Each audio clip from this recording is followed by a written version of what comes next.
MPPSC form fill up 2025। जी हाँ दोस्तों, कैसे आप यहां पर एमपीपीएससी का फॉर्म फिलअप कर सकते हैं, कौन कौन से डॉक्यूमेंट की आवश्यकता रहेगी, फोटो, सिग्नेचर और यहां पर और कौन कौन से डॉक्यूमेंट की आवश्यकता रहेगी, स्टेप बाय स्टेप हम इस वीडियो के माध्यम से आपको पूरी जानकारी बताएंगे। तो कैसे यहां पर फिलअप करेंगे, तो चलिए शुरू करते हैं। तो सबसे पहले आपको यहां पर एमपीपीएससी की ऑफिशियल वेबसाइट पर आ जाना है। इस साइट के लिंक हम वीडियो के डिस्क्रिप्शन में दे देंगे, डायरेक्ट क्लिक करके यहाँ पर आ जाएंगे। तो यहाँ पर आप देख सकते हैं 3 जनवरी से स्टार्ट और यहाँ पर 17 तारीख से यहाँ पर इसकी लास्ट डेट है। यहाँ पर एक्शन नाउ पे जो फॉर्म फिलअप है इस पे आपको इस पर क्लिक कर लेना होगा। क्लिक करने के बाद आपकी टर्म एंड कंडीशन है, जो है नोटिफिकेशन है, यहाँ पर इसको ओके करना है। उसके बाद राज्य सेवा केंद्र 2025 जो है इस पर आपको क्लिक करने के बाद ही आपको यहाँ पर ओपन होगा। इस चीज़ को याद रखना है।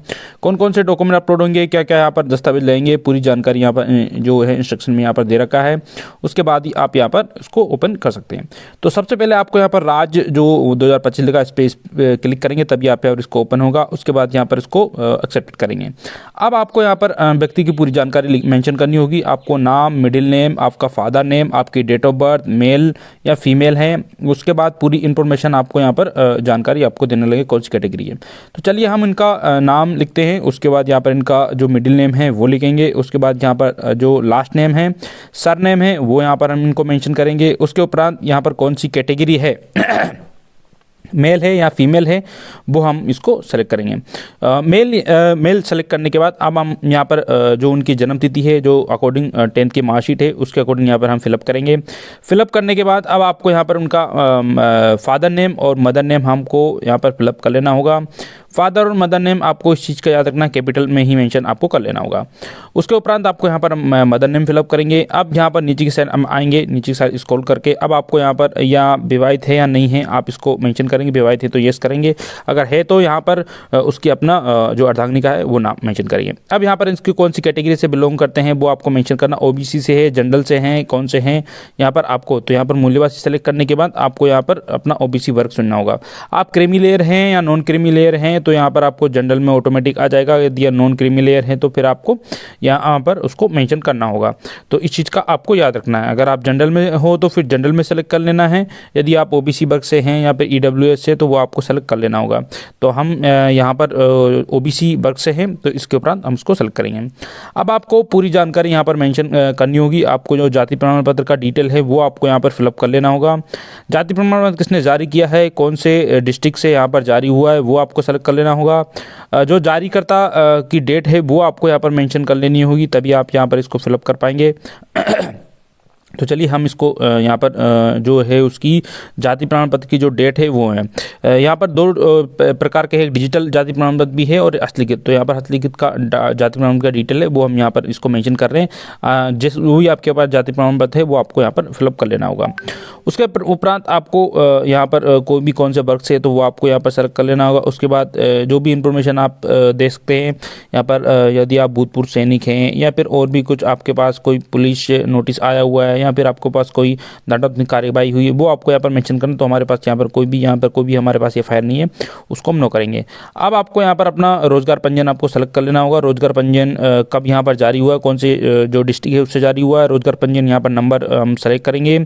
रोजगार पंजीयन नंबर सेलेक्ट करने के उपरांत जो रोजगार पंजीयन की जो डेट है वो हमें यहाँ पर इसको सेलेक्ट कर लेना होगा। तो चलिए हम इसको यहाँ पर रोजगार पंजीयन है वो नंबर डालेंगे। अगर आपने अभी तक रोजगार पंजीयन नहीं फिलअप बनाया हुआ है तो कैसे आप यहाँ रोजगार पंजीयन बनाएंगे उसकी जानकारी हमने वीडियो को डिस्क्रिप्शन में दे रखी है। आप डायरेक्ट क्लिक करके यहाँ पर रोजगार पंजीयन को यहाँ पर बना सकते हैं। उसके उपरांत आपको यहाँ पर भूतपूर्व सैनिक है तो उसको येस करना है या नहीं, नो नहीं है तो नो। उसके बाद अब आपको यहाँ पर पूरी जानकारी आपको फिलअप कर लेनी होगी। अब आपको यहाँ पर नीचे की साइड को ऑप्शन आएगा, अभ्यर्थी को स्नातक है, यदि आप डिग्री धारक हैं, स्नातक आपने किया हो तो उसको यहाँ पर येस कर लेना होगा। अब उसके उपरांत आपको यहाँ पर 10वीं और 12वीं और ग्रेजुएशन जो आपने किया हुआ है वो यहाँ पर आपको इसको सेलेक्ट कर लेना। इस चीज़ का आपको याद रखना है। 10वीं की मार्कशीट में भी आपका जो भी क्या क्वालिफिकेशन है और आपका कब यहाँ पर आपने कौन सा वर्ष में उत्तीर्ण किया है, जो आपका रोल नंबर है वो आपको फिलअप कर लेना होगा। उसके उपरांत 12वीं की डिटेल भी आपको ऐसे ही मेंशन कर लेनी होगी और यहाँ पर ग्रेजुएशन की डिटेल भी आपको इसी प्रकार से मेंशन कर लेनी होगी। आपको इस चीज़ का आपको याद रखना है कि प्रॉपर डिटेल आपको मेंशन कर लेनी होगी कि आपकी यहाँ पर ग्रेड से हैं या फिर उससे। यहाँ पर आपको पूरी क्वालिफिकेशन अपडेट कर लेनी होगी। 10, 12 और यहाँ पर आपका रोल नंबर जो भी है, कब यहाँ पर आपने पास आउट किया है, वो पूरी जानकारी आपको फिलअप कर लेनी होगी। फिलअप करने के बाद आपको यहाँ पर जो ग्रेजुएशन है, ग्रेजुएशन का आपका रोल नंबर आपको मेंशन कर लेना होगी जो आपकी मार्कशीट में मेंशन है। उसके बाद अब आपको स्क्रॉल करेंगे, नीचे की साइड आएंगे। अब आपको यहाँ पर बैंक का खाता आपको फिलअप कर लेना होगा। इसमें ऊपर की साइड एक मेंशन लाइन है कि आपने यहाँ पर आप भत्ता प्राप्त करना चाहते हैं। अब आपको बैंक की पूरी जानकारी आपको देना होगी। बैंक का प्रकार है, कौन सी बैंक का है, उसका IFSC कोड, शाखा आपकी कहाँ पर है और उसकी PD अपलोड करनी है। ऐसे आपको एड्रेस को भी आपको अपना फिलअप कर लेना होगा। एड्रेस का आपको आधार कार्ड लगा रहे हैं तो आपको आधार कार्ड इसको मेंशन कर लेना होगा। उसके बाद यहाँ पर आपको जो एड्रेस का प्रूफ है वो मेंशन करने के बाद सेम है स्थायी पते पे क्लिक करने के बाद अब आपको यहाँ पर फ़ोटो और सिग्नेचर आपको साइज आप यहाँ पर मेंशन देख सकते हैं। फ़ोटो और सिग्नेचर को आपको दोनों को यहाँ पर अपलोड कर लेनी होगी। उसी प्रकार से जैसे इसमें साइज़ दे रखी है, यहाँ पर 10 से लेके 100 KB यहाँ पर सिग्नेचर की है और यहाँ पर 20 से लेके 100 KB यहाँ पर आपको फ़ोटो के लिए। आपको ईमेल आईडी आपको फिलअप कर लेनी होगी और आपका मोबाइल नंबर आपको फिलअप करना, टर्म एंड कंडीशन ओके कर लेनी होगी। आपको जो आप मार्कशीट जो आप जो डॉक्यूमेंट लगा रहे हैं बैंक की डिटेल और आपको उसको JPG में होना चाहिए। उसकी साइज़ आपको यहाँ पर अंडर 100 KB आपको रख लेनी होगी। उसके बाद जो भी है आपको आपका पूरा डिटेल आपको यहाँ पर मेंशन कर लेनी होगी। जो भी है आप यहाँ पर एक बार इसको क्रॉस चेक कर लेना होगा। आपका नाम क्या है, आपका फादर नेम और आपकी मदर नेम, आपका यहाँ पर डेट ऑफ बर्थ क्या है, पूरी जानकारी आपको यहाँ पर इसमें शो हो जाएगी क्योंकि ये यहाँ पर एडिट नहीं होगा। फिर आपको ये इस चीज़ का आपको याद रख लेना है। यहाँ पर आपको इसको सबमिट कर लेना है। सबमिट करने के उपरांत अब आप यहाँ पर देख सकते हैं, यहाँ पर अपना डिस्ट्रिक्ट देख सकते हैं और आपका संभाग भी आ चुका है। आपका एग्ज़ाम आपको यहाँ पर आपका डिस्ट्रिक्ट लेवल पे ही होना है, जो भी आपने एड्रेस भरा हुआ था उसी लेवल पे होता है। उसके बाद यहाँ पर सबमिट नाउ पे क्लिक करेंगे तो आपको यहाँ पर देख सकते हैं पूरी जानकारी आ जाएगी। यहाँ पर भुगतान नहीं हुआ का ऑप्शन देख सकते हैं। यहाँ पर जो भी भुगतान वो आप देख सकते हैं और भुगतान आप यहाँ पर आपको इस पर करना होगा। या आप ऑनलाइन के माध्यम से भुगतान कर सकते हैं, MP ऑनलाइन के माध्यम से, या अपना डेबिट कार्ड के माध्यम से भी आप यहाँ पर भुगतान कर सकते हैं। दोनों तरीके से भी आप यहाँ पर भुगतान कर सकते हैं, भुगतान करने की यहाँ पर सुविधा है। वैसे आपको इसको एक बार फिर से आपको क्रॉस चेक कर लेना है कि आपने यहाँ पर कोई मिस्टेक नहीं कर रही है, कोई त्रुटि तो नहीं है। अब आपको यहाँ पर पे एंड अनपेड पे जाके आपको यहाँ पर पेमेंट कर लेना है। यदि आपने पेमेंट नहीं कर पाए हैं तो जो एप्लीकेशन नंबर आया था PFA वो आपको यहाँ पर सेलेक्ट कर लेना होगा।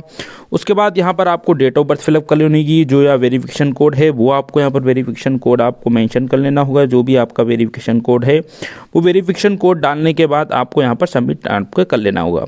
जो एप्लीकेशन नंबर है आपको इस चीज़ का आपको याद रख लेना है, इसको प्रॉपर आपको सेव कर लेना होगा।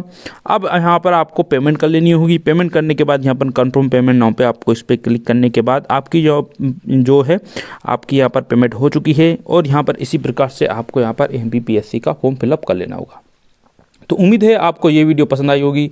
वीडियो पसंद आई तो वीडियो को लाइक करें और चैनल पर नया है तो आपके अपने चैनल डिजिटल सूचना YouTube चैनल को सब्सक्राइब जरूर करना है और वीडियो की लिंक डिस्क्रिप्शन में दे रखी है। Thank you so much.